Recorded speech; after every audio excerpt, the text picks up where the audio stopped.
Dr. Chris Hill, Athletic Director for the University of Utah. Thank you so much for being part of Three Questions. Well, good. Thanks for having me. Good to have you here. As Athletic Director for the University of Utah, you are responsible for the football program, the basketball programs, baseball, softball, soccer, gymnastics, golf, swimming, track and field, volleyball, tennis, skiing, and I'm probably missing some more. Well, you may be. I was just counting them in my head too, but 450 athletes. So how do you keep it all straight? Well, you know, I have great people I work with, so we have to divide up the sports, and we stay pretty connected with it, and that's all you can do. Just like running an operation like yours, you can't be on top of every little thing, but you need to be because it's so public, and you have to have good people around you and a transparency that's off the chart. Otherwise, you're not going to get there. You have been the Athletic Director of the University of Utah for 30 years now. Right. What is the key to your longevity? I think what we just mentioned before, I think good people around you, having a great university, a community that supports you, a heartbeat in the state that's interested in your program, and I don't think you can take yourself too seriously. If you take yourself too seriously, that's when you start to get in trouble, start to think it's you, and it's the university, not you. So I've been fortunate to work at a great place with great people, and that makes it a whole lot easier. College athletics has truly become a big business. I mean, hundreds of millions of dollars are changing hands around the country. But the NCAA rules indicate that there are strict restrictions when it comes to enticing an athlete to come and play at any particular school. Is it time to relax those restrictions? I think it's time to take a look at the whole system on whether enforcement, if you will, is inside or outside the NCAA. Loosening the restrictions is kind of a challenge because there's a lot of great things that student athletes have. Really 99% of the student athletes benefit so much from a big time scholarship, and that's other small percentage maybe can go to the pros, and the ones in between worry me, the ones that think they can be a pro and they don't make it and they left a little early, and we welcome them back. You know, so I think there's a lot of benefits that student athletes can get, but I do think we ought to take a look at things and see what's out there. That's for sure. We shouldn't have our head in the sand. Should student athletes be paid? Well, you know, that's the interesting point about that, and it's controversial, is this has come up a lot more lately because of last 10 years of the escalation of salaries.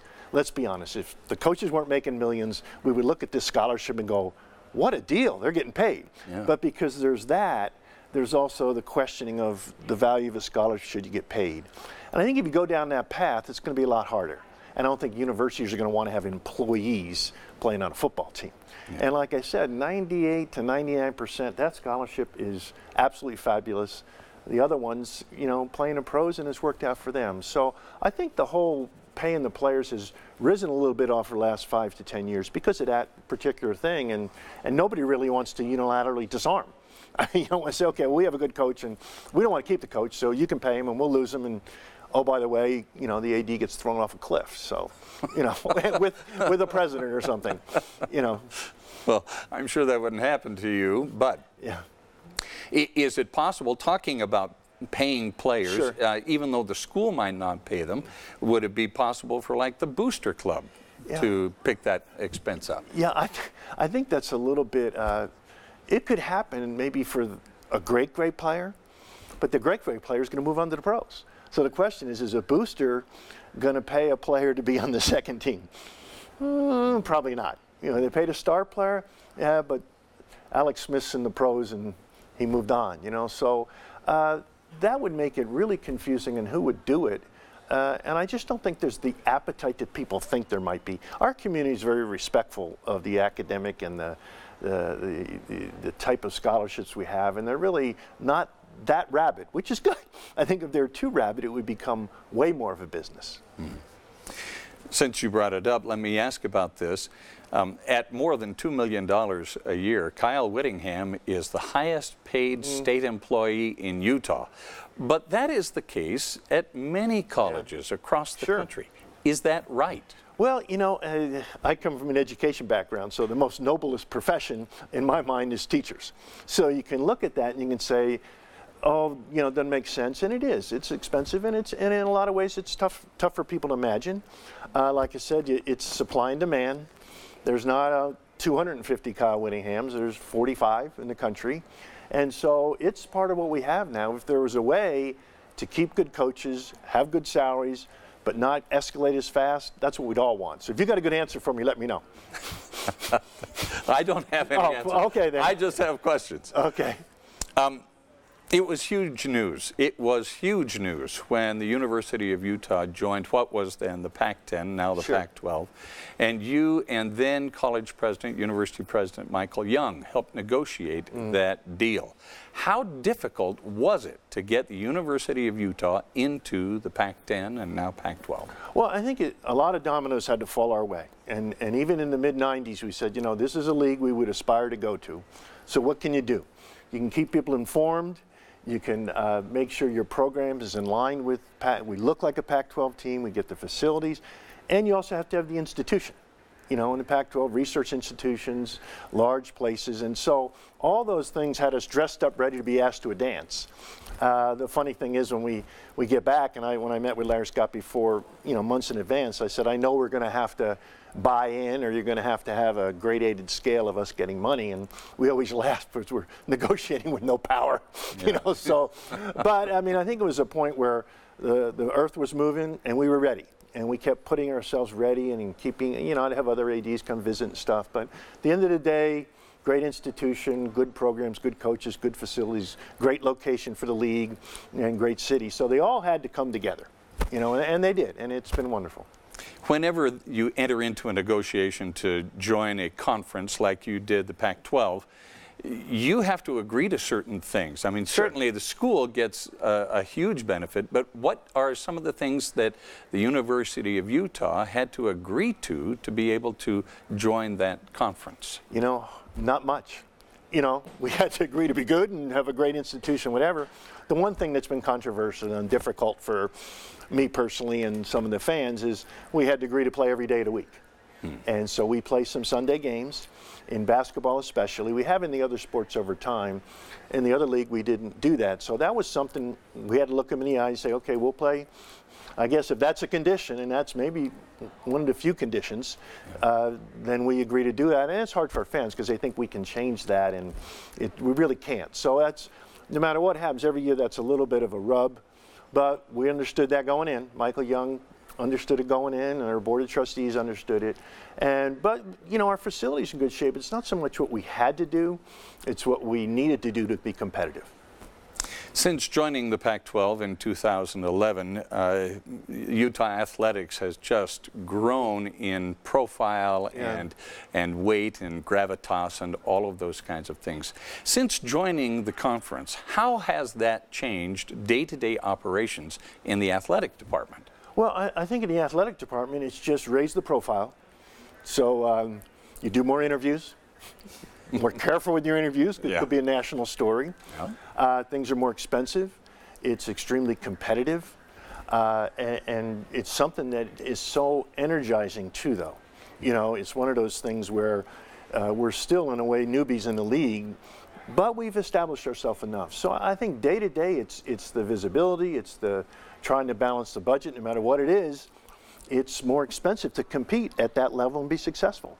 You know, we still have a Mountain West mentality, I think, with being down home, not being over expensive of what we do, but at the same time, we got to compete at that level. We just marked the passing of industrialist, philanthropist, John Huntsman, and we're all brokenhearted about that. He had a huge presence on campus at University of Utah, from the Huntsman Cancer Institute to the Huntsman Center and all of the things and the various scholarships and chairs that he funded. Can you alliterate to us the impact that John Huntsman Sr. had on the University of Utah athletic program? You know, I think that he helped us along the way with some things, as generous he and Karen and her family, and that helped us when we needed certain things, like our basketball facility gave the lead gift for that. It also, I don't know how to describe it, when you have somebody of that stature support your program in a fabulous way, much less than cancer, which it should be, it kind of honors your program, if you will. So we're sitting there saying, hey, John was very generous to a lot of people, but we get that visible part of us, and it feels good that he's able to help us and enhance our program. And you know, it's just been along the way. There's been times when we really needed a push, and he helped get us there. Are you able to calculate the good that he actually has done for the program? Well, you know, we talk about, Larry Kostoiak and I were talking about that, and it's hard to measure any of that, but we do is we went up to the latest opening in the spring of the Huntsman Cancer, and you look up at that and you go, so one guy was driving this thing? You say, well, that's real tangible. You know, for our sake, he was loved basketball, and you know, that was especially his enthusiasm. You have plans to honor John Huntsman tonight at the Stanford game. What exactly are you going to do? Well, there's several things we're going to do. One that I'm kind of excited about, we were talking about in the office, is to have the cherry sits right by the TV station, and have a jersey there with his name on it, and leave it there in that seat empty for the rest of the season. Going to have some badges that we will put on the players and the coaches. Like the one you have on here? Yeah, the one I have here. Video before, moment of silence, and it happens to be our cancer awareness, ironically, with teddy bear toss and whatever. So hopefully it'll come together and be a really, really enjoyable, warm celebration, as much as it is a sad moment, but maybe a celebration of his life and his family. Any family members going to be there? Do you know? Oh, I think it's going to be packed. You know, they're in town, and the family and the grandchildren and whatever, and you know, they'll be there, and we haven't put a count on it, but we know the family will be there and be rooting for the Utes too. Athletics at any level are an emotional venture. I mean, people get really emotional. Recently, your emotions wound up in public and overheard during a newscast. Yeah, it was a private conversation, you thought, until it wasn't. Yeah. Tell us what happened there. It's just my bad. You know, I was upset about the atmosphere of the game, and I thought it was out of control. And you know, Bobby Deibler's supervisor official that I've only known for 40 years, and I got a little hot, which I haven't done, and it was embarrassing, you know, in a lot of ways. And you know, I wished it didn't happen, but at the same time it did, and I made sure that I, you know, unraveled as much as I can with the people that I respect. But it was, my brother called from New Jersey and said, "You haven't changed a bit, have you?" And I said, "Well, the beeps were a little hard to listen to, but I thought Larry handled it well in his interview." But it was a passionate moment. Let's call it passionate. That sounds a little more positive than being a complainer or whatever. Yeah. When you realized that that conversation was actually public and that people heard it, what did you think inside? I thought, okay, this is going to be a long week. Okay, so, you know, I knew that, you know, I wasn't happy, and I apologized, and, you know, the league is, you can't do those kind of things. So, you know, I don't think that that'll happen again with me. Okay. But you make no guarantees. But my wife said, I'm kind of glad you were fired up. She was kind of fired up too. Well, and that brings up this question. Normally, and it's part of the game, but normally fans are going to complain about officiating, and there is absolutely nothing they can do about it. Right. But when an athletic director complains about the officiating, what happens? Are there changes? No, probably not. They'd just be reinforcing bad behavior. So, of course, some people think coaches get a technical on the sideline and it changes the atmosphere of a game, but mine was after the game, so I don't think it could help much. But certainly, though, someone in your position as the athletic director of a Pac-12 school, if you're going to make a complaint to an official or to an officiating supervisor, does that not carry more weight than a fan's complaint? Well, of course, because we're part of the whole working with the league to who gets hired and who are the great officials, and we meet in the spring and talk about evaluating. So obviously, both the AD and the coach would have more influence over that than a fan that's as passionate as I am, and maybe more so. So it does have some influence, but I think one incident doesn't do it. It's a matter of saying, hey, let me remind you of this incident and another couple of things, and let's move from there. Every now and then there is talk of officials throwing a game in one direction or another. Have you ever seen that in your 30 years as athletic director? You know, I don't want to be naive, but I don't think so.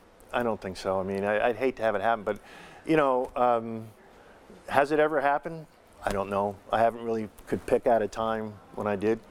Sometimes when I played in college, my coach thought I played so bad that I was throwing the game, but I wasn't. Okay. Had no benefit to you. No benefit to me.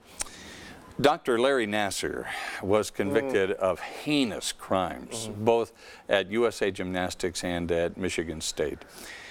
What mechanisms are in place at the University of Utah to prevent that kind of thing from ever happening here? Well, I tell you what you can do, and I mentioned transparency. I was, this weekend when I went out to Super Bowl, I was giving a presentation nationally about how we're set up a little bit. We are set up now so much that, and who knows what can happen, you know, I mean, but when something is said to me, I am required to get it to our legal counsel, our OEO, our president, and our student affairs, okay? And we have what's also called an advocate, which is paid for by Student Affairs, and a woman who gets to know our players, just kind of around practice. And if players really have a concern about something and they don't feel comfortable going to an athletic person, they can go to her. And we also we found out this weekend, we're one of the very, very few schools that have that, but we also have a clinical psychologist. So all that, you know, that again is a very professional position that can't really divulge information. So the point is, enough entry points for athletes can express themselves where, and it's out of athletics. So the whole winning and losing and all that stuff is out there. And we try to educate our board of trustees and other people that rest assured, transparency, transparency, transparency. Athletics is not in there with information that's not shared. And everybody in our department knows that they are mandatory reporters to the OEO office. So nothing's perfect, but in a way I feel really comfortable we're set up that way because all those entities need to know. All the people who work with me have entities they can go tell if something is scary and be anonymous. And the players also have, and student athletes have these two advantages of our advocate, which is a non-athletic. They can come in and talk about anything they want, and that person doesn't report to athletics. And also the clinical psychologist in this day and age is critical. So we work hard at it, and Megan Marsden and I were talking about the other day. Did she have any people in their history of our great gymnastics program that was with this awful situation? And yeah. She didn't, but you never know. There may be people out there that did and haven't come forward yet. Yeah. Scary, scary deal. Yeah, it really is. You got to treat everybody in department like your brother, your sister, your mother, your daughter. That's how we have to look at it. You know, I have to look at every one of those situations and say, okay, what would I want somebody to do if that were my daughter? Yeah. And that's a pretty humbling question. The rivalry between BYU and University of Utah, there is nothing more exciting than that rivalry. In the athletic competitive relationship with BYU, is it difficult for the Utes to always be right? I knew driving up here that my BYU graduate would try to hook me on something to get your BYU buddies mad at me. Okay, we're never right. Is that obvious? Yes, we're not right. We play the game. Whoever wins is right that day. How's that? Okay, it's game by game whether you're right or not. How would you characterize that relationship? And especially in football, since Kalani Sitake is now the head coach down there, and him having worked with Kyle Whittingham for as long as he did, there's a great relationship, and I sense a different tone between the schools and the fans because of that. I think so. I think the coaches can take a real leadership role. It's also a rivalry that is maybe better as it's gone on in a lot of ways. You know, it's intense.